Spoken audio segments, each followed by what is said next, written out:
Yo, yo, yo, what's good? What's good? What's popping? What's popping? Another open panel. All right. First things first. Like, I've been doing a few of these open panel live streams where, of course, it's just titled open panel and the actual date. But when I have this open panel, a few people have a tendency of taking the term open panel to the extreme. Yes, I have this open panel and it's open to speak about several conversations, but let's speak about several intelligent conversations. It's an open panel in regards to intelligent conversation that's mentally stimulating, that's mentally elevating, that's motivating, and stuff like that. Conversation with substance, conversation with intellectual value. All right. Because in my opinion, people have a tendency of of misunderstanding my open panels and think they could just talk about just any old dumbass shit. A while back, someone came on my panel. Well, someone came on the chat and they saw there was an open panel. So they want to utilize my panel to talk bad about other content creators specifically. And I'm like, no way, no way. We're not gonna this panel, my panels is not going to be a gossip panel. Nah. I'm not gonna allow my panel to be a gossip panel so we can speak about different content creators. It's not going down where I'm at, man. What's going on, R Jizzle? R Jizzle, what's up? Nah, not over here. And then you also have people that want to come on my open panel and start complaining about females and talk about females and shit. Nah, man. Nah, we're not doing that. Yeah, yes, I'm open to have an open panel, but let's keep it. What's going on, American Negro? What's up? But let's keep it within the realm of intelligence and having intelligent dialogue. Open, intelligent dialogue. So maybe I should change the title of my open panels to that. Open, intelligent panel, to be more specific, because people only have a tendency to misunderstand shit. Anyhow, right?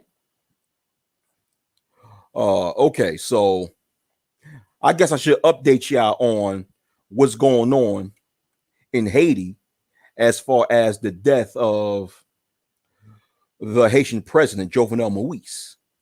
Well, as a lot of you guys probably know by now, that authorities in Haiti captured about 26 people who were considered part of the gunmen that broke into the president's private residence and shot him.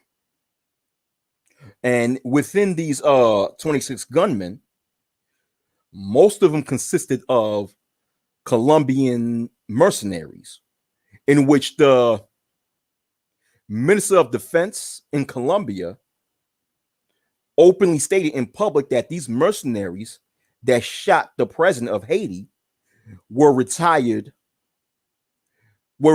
members of the Colombian army. So these were former military men who became mercenaries, paid mercenaries, who actually went out and killed the Haitian president. And within these Colombian mercenaries, it was also two Haitian-Americans serving as quote unquote translators. That was part of the team that killed the president. But of course, these guys were the footmen. These guys were the men with the guns that broke inside the president's house to kill him. But of course, what people are looking at now is to see who were the brains behind the hit. These guys were the footmen, the guys on the field, the guys on the battlefield. Well, I don't know why I should call it a battle. I don't know why I called it a battlefield, but for lack of a better word, these were the guys on the battlefield with the guns who actually did the shooting. But the brains behind who conspired to kill the president is still, in my opinion, shrouded in mystery because there's so many different stories coming out. Now, a doctor, a Haitian-American doctor who was Haitian-born, now U.S. citizen in Miami, is accused of being one of the brains behind the assassination of the current Haitian president. What's up, Sheed? What's going on, Sheed? And there's other different stories that's coming up. So let me show you guys an article. Give you guys an article from. Okay, I want to show you guys this article first from the Miami Herald. Yeah, I have a couple of articles I want to show you guys, but first, I'm going to show you guys this article from the Miami Herald. All right, let me show you guys this.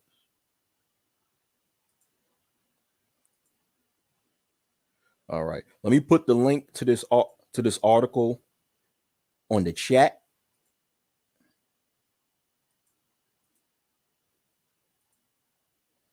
Here's the link. It's from the Miami Herald. And the title is Suspects in Assassination Told Police the plan was to arrest, not kill Haiti's president. Yeah, right. Written by Jacqueline Charles and Kevin G. Hall. Date, this article was July 10th, 2021 at 7:54 p.m. Eastern Time. Oh, and it was updated on July 12th, 2021, 8:28 a.m. Eastern Standard Time, U.S. All right. Okay, let me, I might as well just play this video. ED hurting your relationship? HIMS makes it simple to find the right ED medication for you all from home. Hold on for a minute.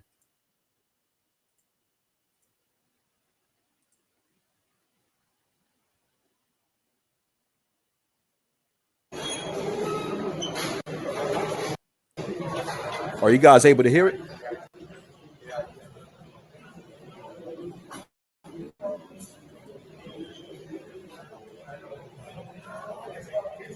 Man, fuck this shit. Hold on. I'm gonna stop this because my computer was acting funny. I'm gonna stop this screen share. Just say yes. If I ask, can you guys hear it? Just say yes. You don't have to type one. Just say yes. Yes or no. You have to type one. But hold on. I closed the screen share. I'm gonna open it back up again to the Miami Herald. All right. I might as well read it. Fuck it. Gotta close. Okay, I'm gonna close this. Okay.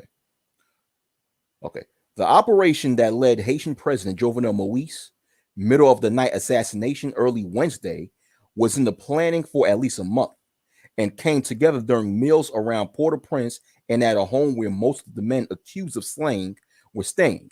Several people who interviewed some of the suspects told Miami Herald. Oh, that's some of the people that were saying that the plan to assassinate was a month old. Wow. They probably were watching and waiting for the opportunity for them to do it, said investigative judge Clement Noel, who was among the first to question the two Haitian-Americans among the 19 suspects detained so far. Well, the article says 19, but I read other sources which says in total 26 people were arrested so far, according to another source. But once again, this article in the Miami Herald said 19 has been detained so far. But anyhow, moving on. James A. Challenge, 35, and Joseph G. Vincent, 55, both from South Florida, did not tell Noel why they chose the date that they did, July 7th, to launch the armed attack on Moise's private residence, but insisted that the plan was not to assassinate him. I don't believe it. So the two Haitian Americans that was alongside the Columbian mercenaries that shot the president, while they were interrogated by the Haitian authorities, they stated that the goal was to arrest the Haitian president, but not to kill him. Once again, yeah, right. The admission Noel, and another person who debriefed the men said they were told, said men said they were told was to arrest the president at his home and go to the presidential palace with him. The two Haitian Americans said they were there, but they didn't go to kill the president, Noel said. They said they knew what happened, but they didn't participate in the killing. They were there to translate. And this is one of the Haitian Americans who was in Haiti in the president's residence when he was shot. James Challenge. I guess this is his picture from his Facebook page, I'm assuming. Because this looked like from a Facebook app. Yeah, James Challenge Facebook profile. In Haiti, it is illegal to arrest anyone after 6 p.m. unless it's in the commission of a crime, something that Noel thinks is a hole in the men's story.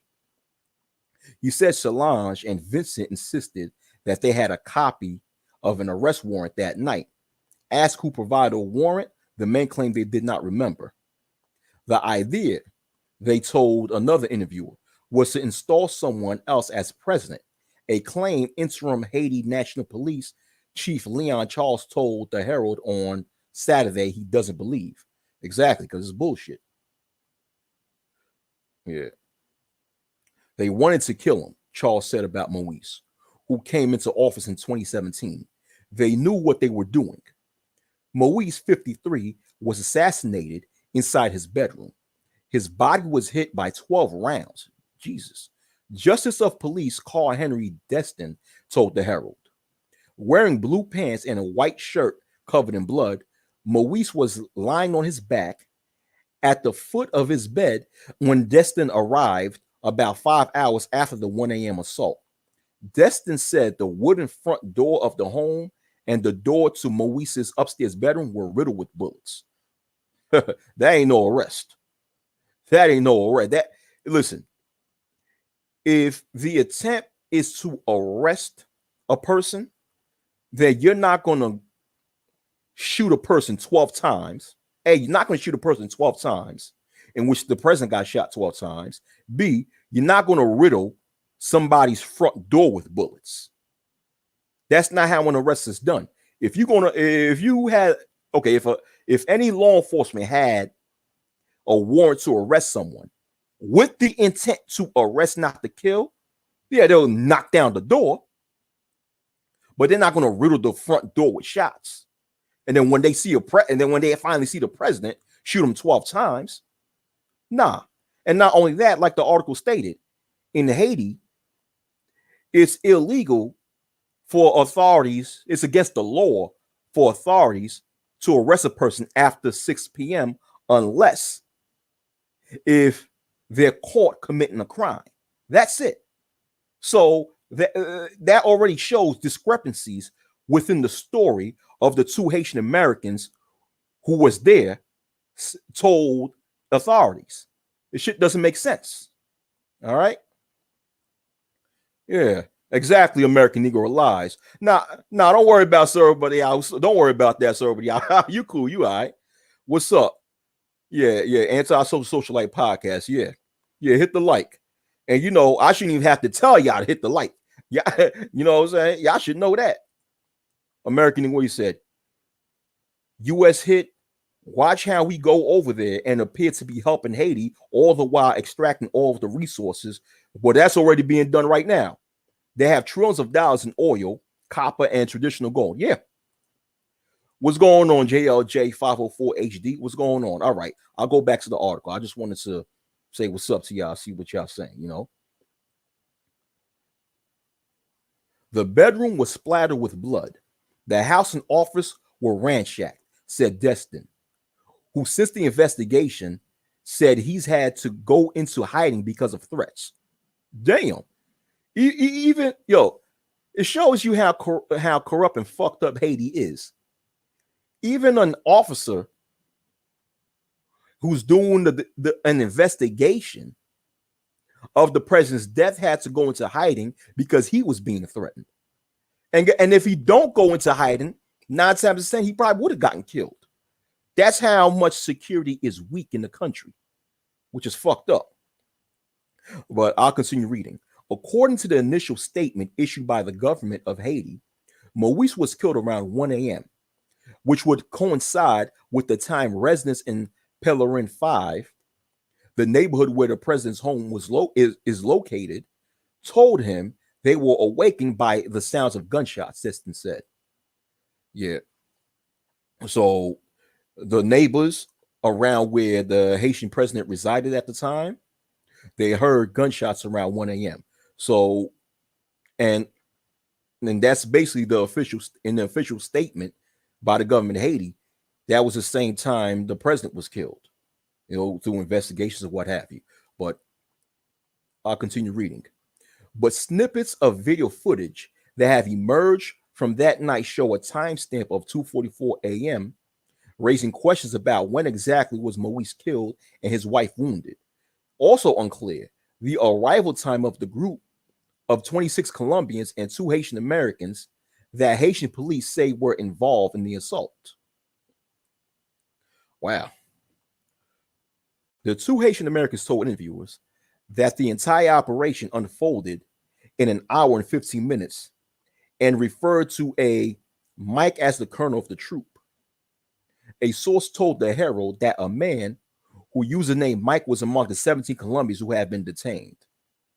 So some guy amongst the Columbian mercenaries who was involved in shooting the president, whose name is quote unquote Mike, was the leader of that group, allegedly, according to this article, or according to what the 2 Haitian Americans told authorities when they were being interrogated. I'll continue reading. No one else, including the first family's daughter or his son, were hurt. Also unharmed, which is fishy. Watch this, which I find very fishy. Also unharmed.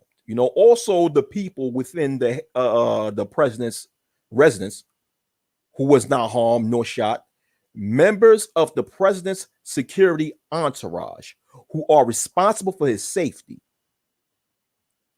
That that lets you know that this shit was an inside job, because the president, of course, had a team of security around him to protect the president, the family, and the whole property.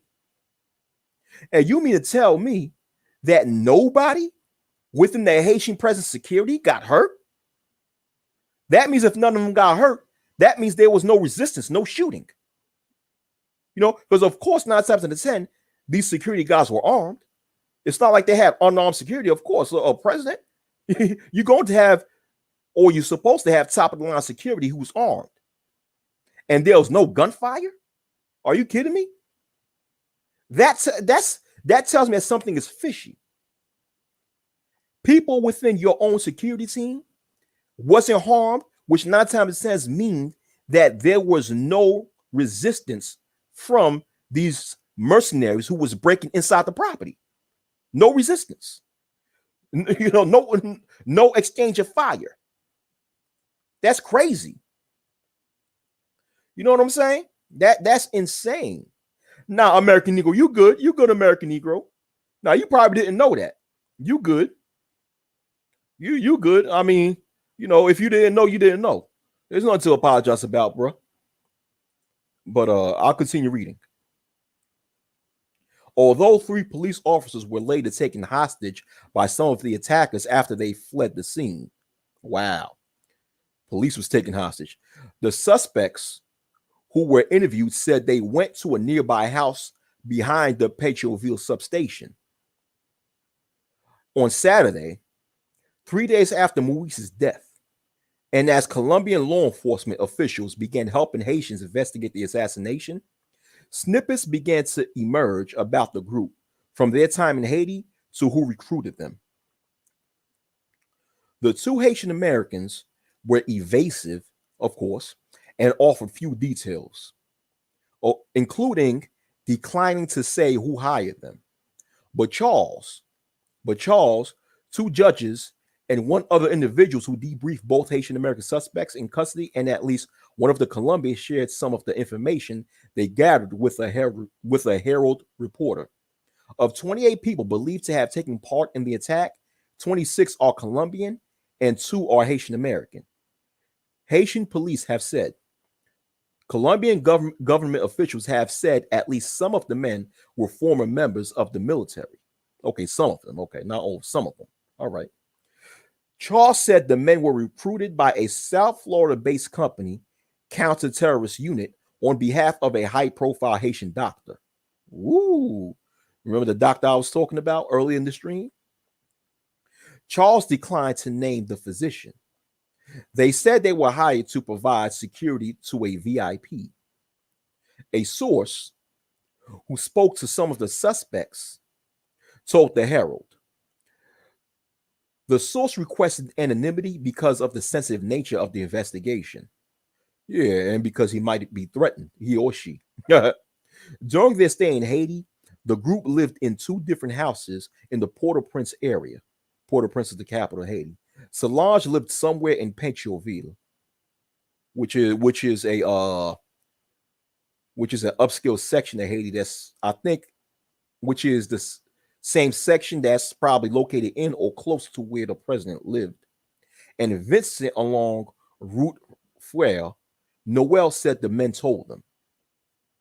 Together with the Colombian commandos, they would often eat together, with the Haitians translating for the Colombians. Both men said they spoke Spanish, along with English and Haitian Creole. Noel spoke to both Solange and Vincent in a police station shortly after the 2 men said they had called their boss, and then surrendered to police late Wednesday night. Noel said his interview began around 11:45 p.m. and lasted until 3 a.m. Solange told Noel that he had been living in Haiti for a month, while Vincent said he had been living in the country for the past 6 months. Joseph told another interviewer that he had been going in and out of Haiti since January, but had been in the country steadily for the past 3 months. The Colombians, Vincent told Noel, had been in Haiti for the past 3 months. They said they were all being paid $3,000 a month through counter-terrorist unit during their time in Haiti. So supposedly, the Colombians and the 2 Haitian American translators was hired by a South Florida company called Counter-Terrorist Unit, supposedly, and at least the Colombians was at least being paid $3,000 a month as they were staying in Haiti for 3 months. So whether the time is 3 months, 6 months, 1 month, the fact of the matter is the Colombians, along with the 2 Haitian American translators, supposedly, they were in Haiti for a while before they actually executed the hit. And these are some of the Colombian mercenaries or gunmen that Haitian authorities captured. This is the picture of some of them. And the caption in the picture says, some of the suspects arrested in the assassination of Haiti. Well, that's what I just said. Anyway, I'll go on and read the article or continue reading the article. Excuse me. The night of the assassination, some members of the group arrived on foot and others in vehicles. The same way they came is the same way they left, said the source who also interviewed the men. Noel said the men said armed members of the team entered the president's residence, somehow getting past a guarded security gate, somehow, right? And then gaining access to the home. And that's and that's what's fishy. How did they get access to the home? While at the same time, no one in the president's security team that was in the home got hurt. No exchange of fire, no nothing. At least that's what I believe. Because you mean to tell me these security, man, anyhow, I'll go continue reading. Okay. Solange and Vincent claim that as translators, there are a lot of details about the operation they didn't know, Noel said. At one point, the judge said he asked the men, if you had the mission to arrest the president, when the men came out with the president, what did you say? So a judge who also interviewed the 2 Haitian Americans, asked the Haitian Americans that, hey, listen, because the Haitian Americans that was alongside with the Colombian mercenaries that killed the president of Haiti. They claimed that the mission was to arrest the president, not to kill him, which is a lie. But the judge, one of the Haitian judges who asked the two Haitian Americans, they asked him this question. They said, okay, since the mission was to arrest the president, what did you say when the men came out? The men, as far as the Colombians, came out without the president. What did you say? And one of them answered and said, that's when one of them said, okay, one of the men said they found the president already dead. Noel said. They said they didn't kill him. That's what one of them said. One of the Colombians said. So one of the Haitian Americans alleged that the Colombians came out and told him that the president's already dead before they found him, or before they saw him. Right. The president had 12 rounds lodged within him, all bloodied up. But the damn Colombians claim they didn't kill him. Okay, right. And then mercenaries by the way. Yeah. Now you tell me what type of mercenaries who's being paid to not kill somebody. And they came in with some big ass guns. they entered the, according to sources, of course, these mercenaries broke into the president's residence with high-powered assault rifles. But they, quote unquote, didn't kill the president.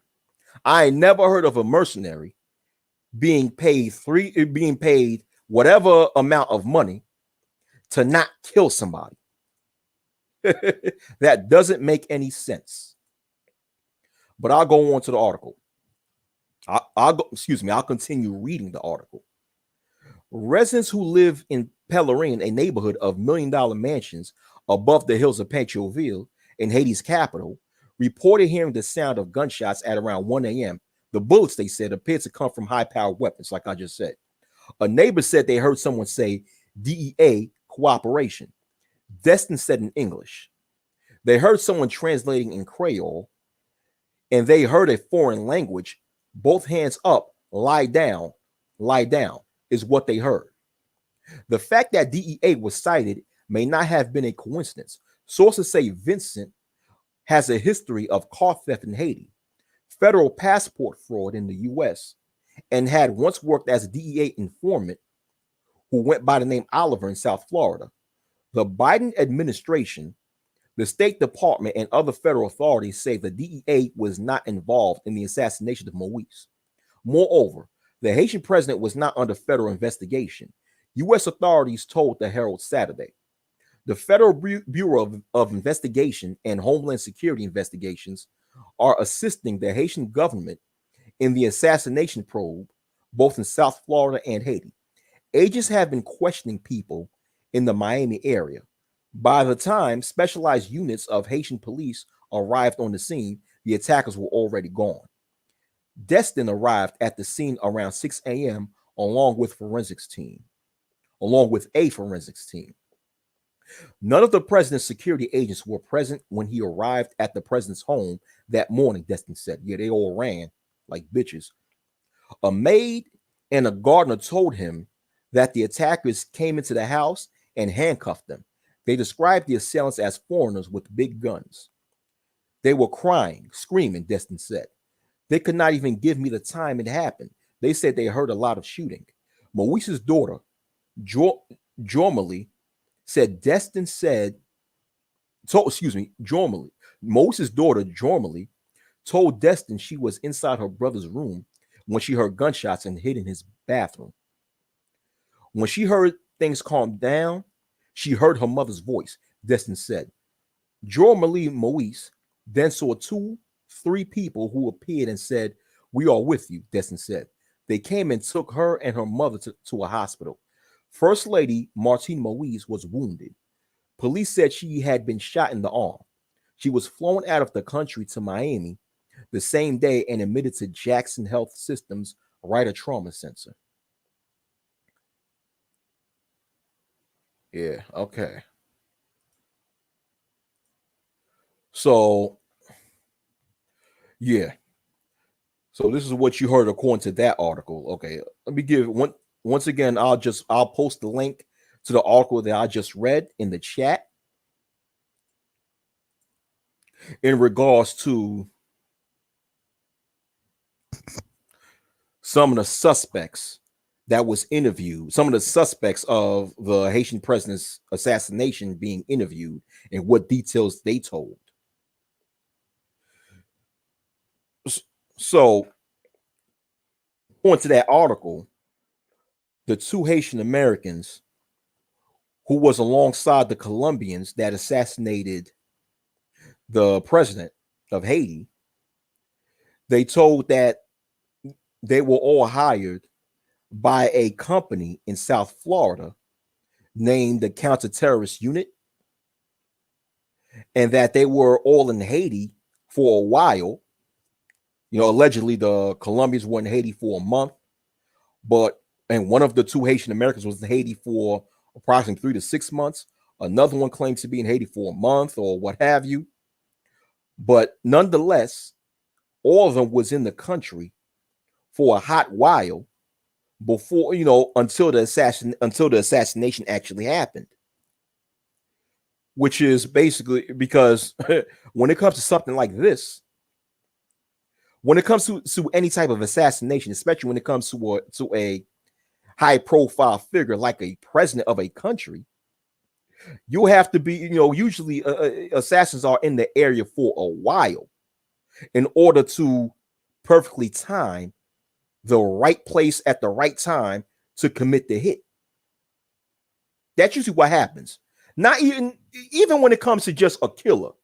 When it comes to even when people conspire to kill somebody or plan to kill someone, a lot of times it's been planned out for a while, and the killer or killers are usually in the area for a while to study the area. I'm talking about when people commit like premeditated murder. When a murder is premeditated or an assassination, the suspects are in there for a while, like I said, to strategize how they're going to do the hit, to study the area where the target is located, and to figure out when's the right time to hit, to figure out by what time the target is at the home, probably asleep, when's the least amount of activity in that area, when's the highest time of activity in that area, to know when's the right time to hit and when's the wrong time to commit the hit, and etc., etc. So this was carefully planned out. But according to the article, it stated that a quote-unquote doctor from South Florida was the brains behind the opera, or was the ones who hired them. And that leads to another article that I'm about to show you guys that's from the New York Times. And before I screenshot that article, I will post a link of this second article in the chat. Once again, it's from the New York Times. Let me give you guys a screen share. All right. Okay, this is from the New York Times. The title says, Haiti's police claim a Florida-based doctor recruited mercenaries. And this is this Haitian, the photo of this Haitian doctor living in Miami, who is alleged to be the one who recruited the mercenaries.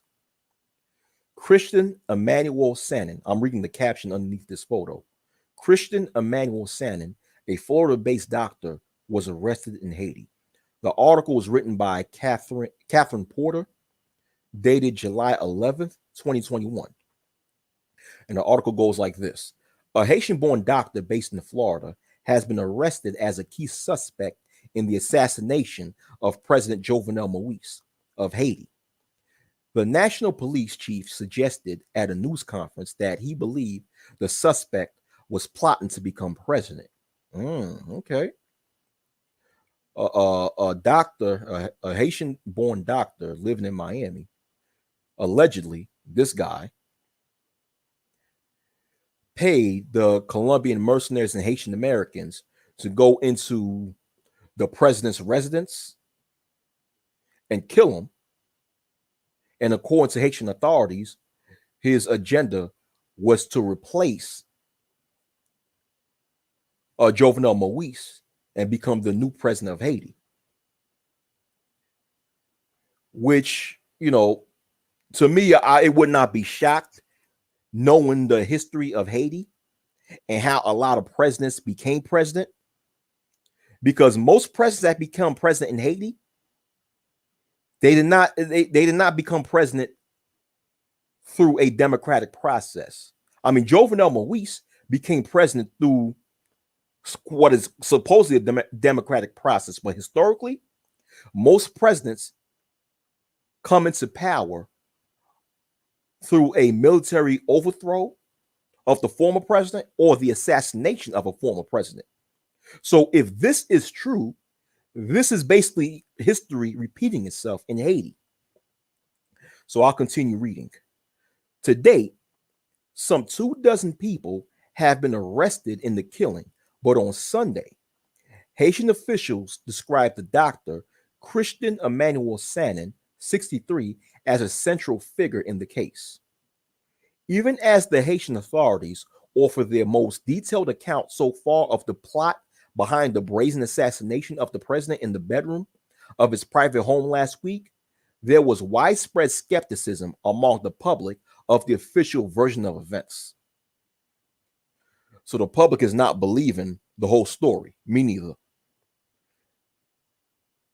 An increasingly fraught struggle for control of the country is only adding to the general sense of unease and foreboding as an already grim situation in Haiti threatens to descend further out of control. Oh, yeah. A majority of sitting members of Haitian parliament, which itself in a state of dysfunction, are calling for a new government to replace the interim prime minister, Claude Joseph. Mr. Joseph has issued a series of desperate pleas for foreign intervention to stabilize the nation, including calling on the United States to send troops.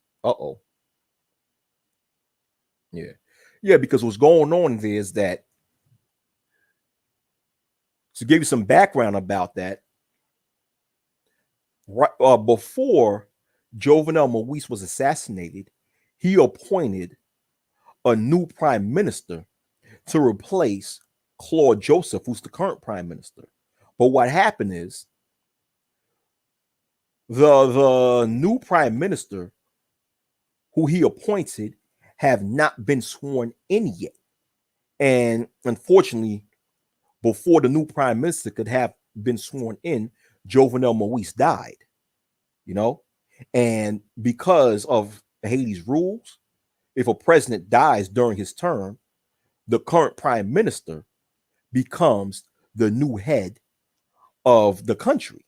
So this is what's going on, because right now, Claude Joseph, who was about to get fired from his job, is now the current head of state in Haiti due to the death of Jovenel Moise. So there's even allegations in Haiti stating that this guy, Claude Joseph, took part in the assassination because he was going to be forced out of power or removed out of power. Since of course, like I said before, since the president of Haiti appointed a new prime minister. But I'll continue reading. Mr. Joseph has it. Oh, okay, I read this already. So now Claude Joseph wants the U.S. to bring troops to Haiti in order to, according to him, stabilize the country, because the country's in chaos right now, not surprisingly. I mean, the country has always been under chaos for a while now, but now, being that the president got assassinated, the chaos have gotten even worse. But I'll continue reading.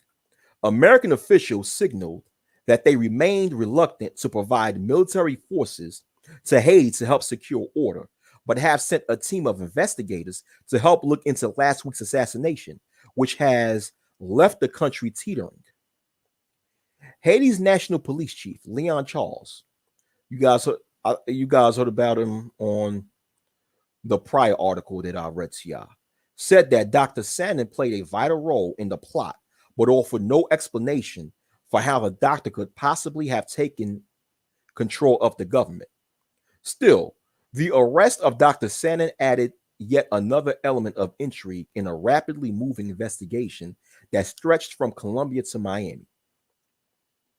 He arrived by private plane in June with political objectives and contacted a private security firm to recruit the people who committed this act. He said, the firm, he said, was a Venezuelan security company based in the United States called CTU, stands for Counterterrorism Unit. During the raid at his home, the authorities said the police found a DEA cap. The team of hitmen who assaulted Mr. Moise's home appear to have falsely identified themselves as Drug Enforcement Administration agents. 6 holsters, about 20 boxes of bullets, 24 unused targets, 24 unused shooting targets, and 4 license plates from the Dominican Republic. Wow. Wow. The initial mission that was given to these assailants was to protect the individual named Emmanuel Sandin, but afterwards the mission changed. Mr. Charles said, implying that Mr. Sandin had meant to install himself as president. Oh, wow. A YouTube video recorded in 2011 titled Dr. Christian Sandin Leadership for Haiti appears to present Mr. Sandin as a potential leader of the country. In it, the speaker denounces the leaders of Haiti as corrupt plunderers of its resources.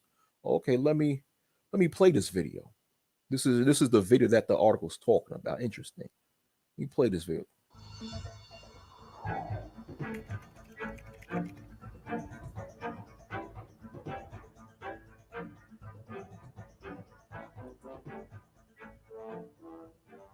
They never, ever been able to see the reality of the country and to use the resources that they have.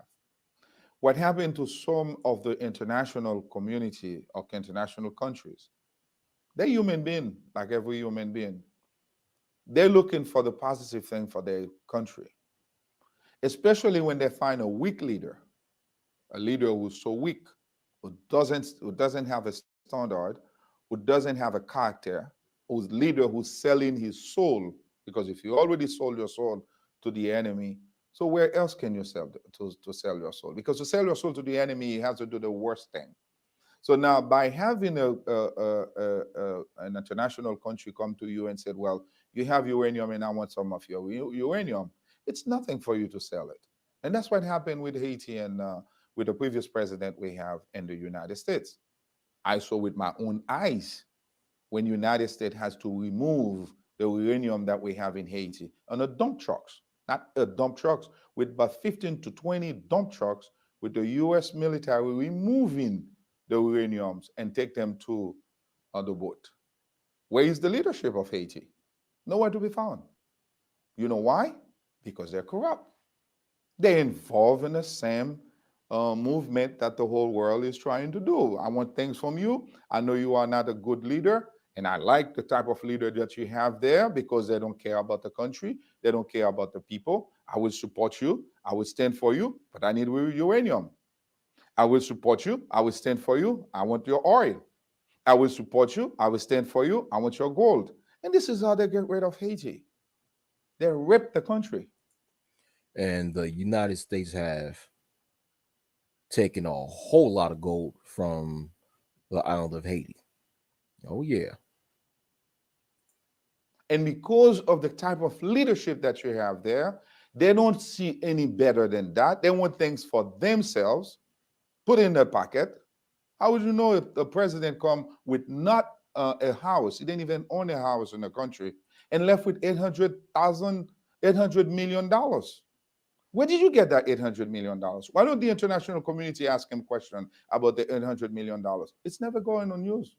Never went on the news. Nobody talk about it because they serve the international community well. All they do, they send a plane and get him on the plane and put him someplace else in the exile. but nobody asks questions. With me in power, you're going to have to tell me, what are you doing with my uranium? What you going to do with the petrol, with the oil that we have in the country? What you going to do with the gold that you want to exploit? You want to take away from me? The marbles that we have in the country. This is the country's resources. We don't need these people. 9 million people cannot be in poverty when we have so much resource in the country. It's impossible. The world has to stop doing what they're doing right now. We cannot take it anymore. We need a new leadership that will change the way of life. So this was a YouTube clip of uh, Emmanuel Christian Sannon, who, according to this article, is a suspect of the murder or the assassination of the Haitian president, Jovenel Moise. And in this video, of course, he was, like you heard, he was criticizing the Haitian leadership. So it seemed like in this video, he was promoting himself to be the new, or to be a future president of Haiti one day. So he did have an agenda of being the president of Haiti one day. Wow. So I'll continue reading the article. Like I said, a YouTube video recorded in 2011. I know I read it already, but I'll read this paragraph again. A YouTube video recorded in 2011 titled Dr. Christian Sannon, Leadership for Haiti, appears to present Mr. Sannon as a potential leader of the country. In it, the speaker denounces the leaders of Haiti as corrupt plunderers of its resources. Quote, "With me in power, you are going to have to tell me, what are you doing with my uranium?" the speaker says, as you guys heard in the video. This is just quoting what that clip was talking about. What are you going to do with the oil that we have in the country? What are you going to do with the gold? 2 Americans arrested last week has said that they were not in the room when the president was killed and that they had worked only as translators for the hit squad. According to a Haitian judge who interviewed them, they met with other participants at an upscale hotel in the Pétionville suburb of Paut-Au-Prince, the Haitian capital, to plan the attack. The goal was not to kill the president, the 2 Americans told the judge. These are the 2 Haitian-Americans that the New York Times is talking about, but to bring him to the National Palace. Okay. So even in this article, it explains that according to the 2 Haitian Americans that was detained and arrested and interrogated, they claimed that the goal was not to kill the president, supposedly, but to arrest the president, which, of course, is hard to believe. So it's hard to believe. And according to that article, it speaks about, and even the prior article that I read, it speaks about this Haitian doctor who was the one to hire the Columbian mercenaries to assassinate the president. But according to the New York Times, this Haitian doctor initially hired these mercenaries to serve as his private security team when he arrived to Haiti. Because according to the article, he arrived to Haiti in June. But then the agenda shift to assassinate, supposedly arrest, quote unquote, arrest the president. But then the president got assassinated. And according, like I said before, according to this article, this doctor,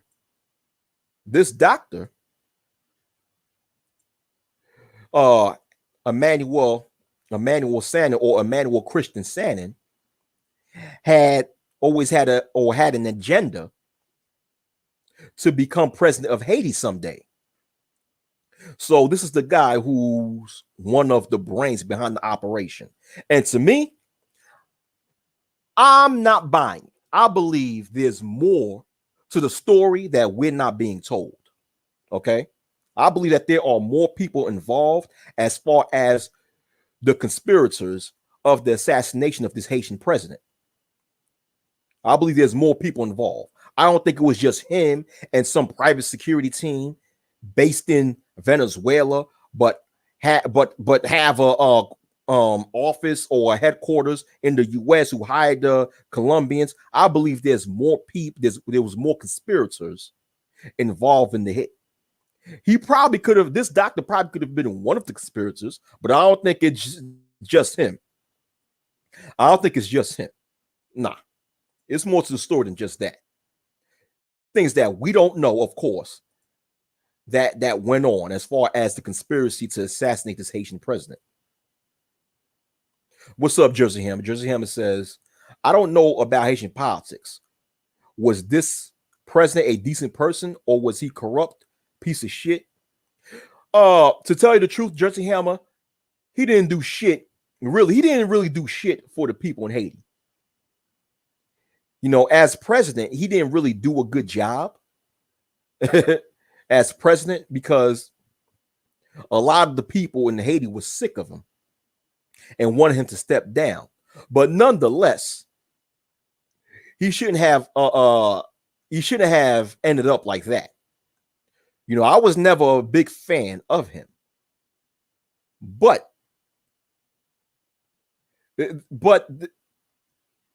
of course, common sense. Just because he may not have been the best president while he was alive doesn't mean that he should be assassinated. You know what I'm saying? You know, when it comes to a public official, an elected official, if that elected official is not doing a good job, then the democratic process should be used to take him out of power. You know? But nah, Jersey Hammer, he was not that good of a president anyway. But this is the thing. I read you guys 2 articles that gives you a narrative of a South Florida doctor hiring Colombians to commit the hit. But now here's another source that tells of a different story. Okay? And from this source is from Haitian-Americans, quote unquote Haitian-American by the name of Gary Pierre, who is the head of a Haitian editorial called the Haitian Times. And I'll screenshot this. Yeah, I'll give you guys a screenshot of this.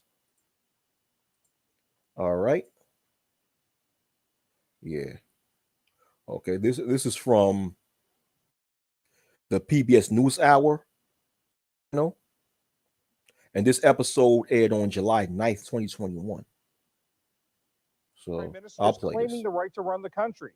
After Moise was assassinated, Prime Minister Claude Joseph announced a 15-day state of siege. But a new prime minister appointed by Moise, Ariel Henry, was supposed to have taken over that very day, and he says he's the rightful ruler. To help us try to sort through this, we're joined. Hold on, let me.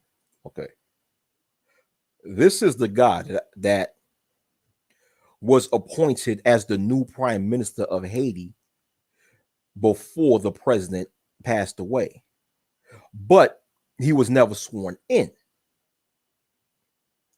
And like I said before, sorry to be redundant, once the president died, the current prime minister, who was about to be removed from power, ended up becoming the head of state of Haiti and still is now the temporary head of state in the country of Haiti. But this guy is was supposed to be the new prime minister to replace the current prime minister whose name is Claude Joseph. But I'll continue playing the video. Henry was supposed to have taken over that very day, and he says he's the rightful ruler. To help us try to sort through this, we're joined by Pamela White, a former U.S. ambassador to Haiti, and Gary Pierre, the founder of the Haitian Times, a newspaper serving the Haitian diaspora. Thanks to both of you for joining us. Gary, I'd like to start with you. Haitian officials have arrested these 17 men. They say that they're responsible, but they say, as it often said in political assassinations, it's not important who pulls the trigger, it's important who pays for the bullet. Given President Moise's service in office, does that give you any clues as to who may have paid for this operation? Well, we don't have a clue right now because there are many people who you can say would be involved in something like that. Obviously, it's not just one. But one of the things I want to rule out is that this was not political. It's not a political hit. It's a personal hit akin to a mob hit. So this was about business. He had, encroached on the interest in a lot of powerful forces in Haiti. And unfortunately, I think this is what got us there. You see what he said? He said this was not a political hit. It was a personal hit, because when the president of Haiti was alive, he made moves that got in the way of the personal interests of a lot of powerful people in Haiti, most likely the bourgeoisie families in Haiti. Like in a lot of countries, a lot of countries have aristocratic, wealthy elite class. Well, in Haiti, of course, there is an aristocratic elitist class also, and who in Haiti is considered the bourgeoisie families. And most likely that's what this person, Gary Pierre is talking about. So according to him, it was the bourgeoisie, some of the bourgeoisie families in Haiti that was the behind assassination of the president of Haiti. So there's different stories coming now as far as who was the brains behind the hit. So, I put the link of this video in the chat. So for those of you who was interested in watching the whole entire interview, you can, but I'm just going to stop it from right there. So it's funny, when it comes to something like this, when it comes to a president of a country being assassinated, it's hard for me to believe that some doctor from Florida was solely the brains behind that hit. I don't believe that. I believe it. Of course, it had to be more people who conspired or who is way more powerful in Haiti to conspire something like that. See, because this doctor in Haiti, right? I'm not saying he's innocent. I'm not saying he's innocent. Well, and at the same time, I'm not saying he's guilty. But what I'm saying is that guy is not influential enough or powerful enough in the country of Haiti to execute that hit. So if he was one of the co-conspirators, of course, there has to be others more powerful, more influential in the country than him in order to execute this type of assassination. So, so it's funny, man. It's funny. It's a whole lot of stories coming out. Yeah, Ricardo. Yeah. It doesn't matter who pulled the trigger. It all that matters is who's going to pay for the bullet. Yeah, I never heard that before too until I saw the interview. But that's a very true statement nonetheless. So it's a lot of different stories coming up. It's different narratives coming up. Some saying that the assassination was a political hit. Some are saying that it was not, it's personal.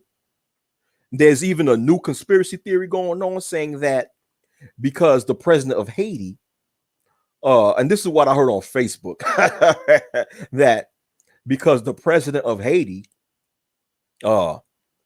supposedly denied or did not accept COVID vaccines to be imported into his country, he got killed, which to me is ridiculous. Which to me is that's ridiculous. It's like when anybody who believes that theory don't really know the history of Haitian politics, because when you know the history of Haitian politics, you will know something like that is not going to be the reason why a president got killed. But nonetheless, these are the many theories or the many narratives that is going around when it comes to the true reason behind the death of the president of Haiti. And there's even different narratives when it comes to who did it or who's the brains behind it.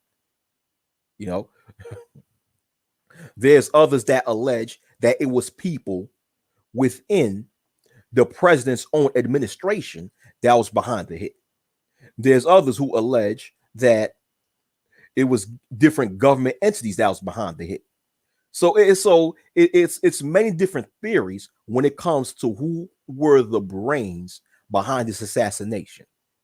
You know, this might be a modern day Caribbean version of the JFK hit or the JFK assassination. Because you know, when it comes to who assassinated John F. Kennedy Sr., okay, while he was president, there's still, even now, there's different stories. Some people say the so-called official story of who shot and killed John F. Kennedy Sr. is somebody named Lee Harvey Oswald, who was a communist, and he was, you know, a communist, whatever, right? Another story is that the CIA was behind the hit. Another story is that the mafia killed JFK. So what I'm seeing like a repeat of this when it comes to the assassination of this president. You know, we already know the footmen who did the shooting, but when it comes to the brains that plotted this shooting, there's all these different types of stories that's coming out. So so it's funny, man. As time passes, we'll probably be closer and closer to the truth, or we may be closer and closer to more theories of who was behind this hit.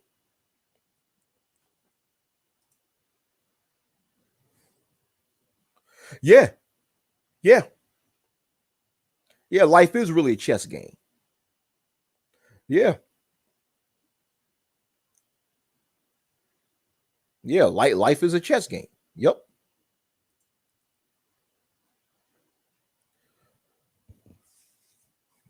But that's enough of that.